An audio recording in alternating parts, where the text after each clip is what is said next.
And I can't stress enough the barbarity of what the Khmer Rouge did. I witnessed the trial of Pol Pot and his henchmen in absentia that was carried out in Phnom Penh under the auspices of the International Commission of Jurists. This wasn't just a sort of Vietnamese Hun Sen show trial. This was carried out under proper legal processes. And some of the testimony that came out in that trial was some of the most sickening things I've ever heard. To save ammunition, they didn't shoot people. They hit them over the head with either very heavy bamboo poles or with hoes that he used for working the field. And in fact, if you look at these skulls, you'll see very, very many of the skulls are actually cracked where they've been hit. With children, they didn't even bother to do that. They would pick up the children by their ankles and just literally pick them up one-handed by their ankles and just smash their heads against a tree or whatever. They disemboweled people while they were alive. There was a custom amongst some of the Khmer Rouge troops and exterminators to disembowel people and eat the hot liver in front of them as they were dying.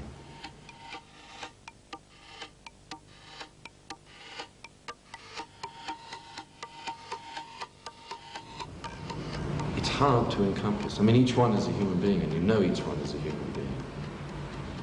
There's the smell that was the lingering.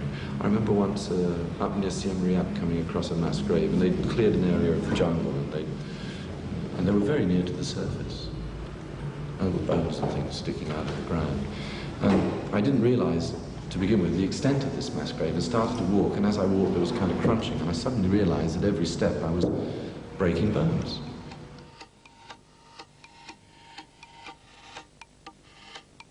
When I was a child, all over London, they had those, you know, the green taxi stands, the green places where the taxi drivers used to go and get their wonderful breakfasts, and they worked all through the night. And in fact, when I was sort of a teenager, you used to be able to, in the middle of the night, if they were open, you could often go in and get, you know, a wonderful great plate of bacon and eggs and things at 4 o'clock in the morning. Well, that's the Phnom Penh version. That's your Phnom Penh taxi rank. And there's this little stand here where you can get food and all sorts of other things, and all the sea clothes lined up. It was only for that reason that I liked it. I quite like the guys take great pride in their sea clothes, and so you can see all these marvellous chrome mud guards which are all shining in that early morning light. I mean, it's not a photograph I think that would appeal to a lot of people, but it's a photograph I'd have on my wall because I really like it. And I love the light on this little boy here. And it was just a sort of that funny sort of thing of, well, yeah, we got those in London, but they've got black taxis. They're called metro cabs and fairways, and they're called silver and gold and bronze now, 2.7 or whatever. Well, that's the Phnom Penh version of the 2.7 gold fairway taxi.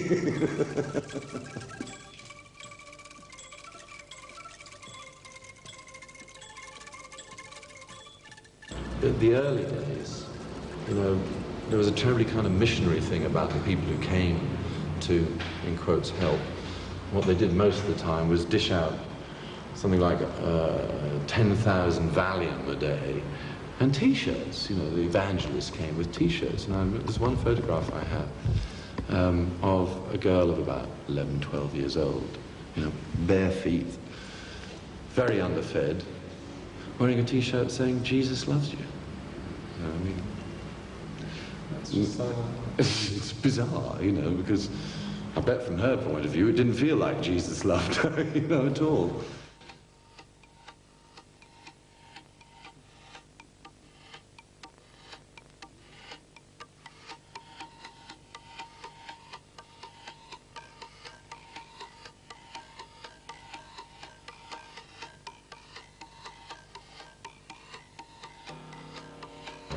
Our country, the United States, Western Europe, has never said, look, to hell with the politics, bilateral, direct bilateral governmental aid.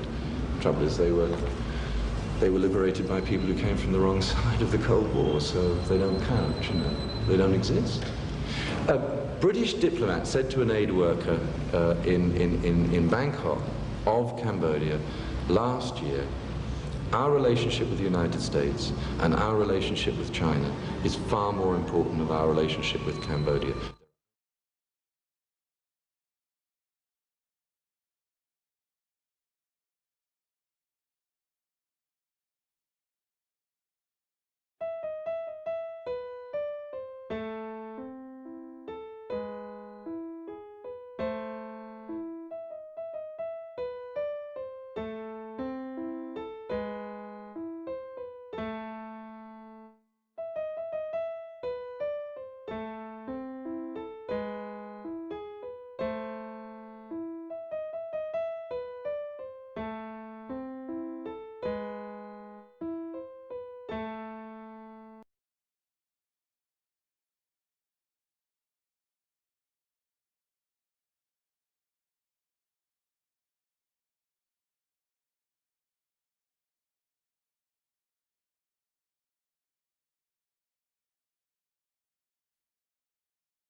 What angers me so much is the involvement of the British and the Americans in the training of the Khmer Rouge in mines technology.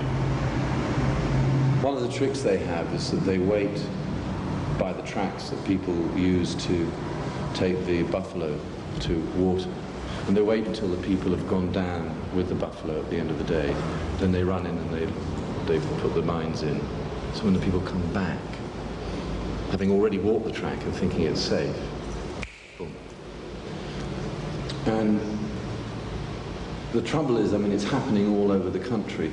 It's estimated, and of course you can never be, in a country like that where there are no communications, very few communications, it's very hard to find exactly, you know, what figures are. And figures anyway are not that important. If she was the only one it had happened to, it's one too many. But it's estimated that there are 80 civilian amputees every day now.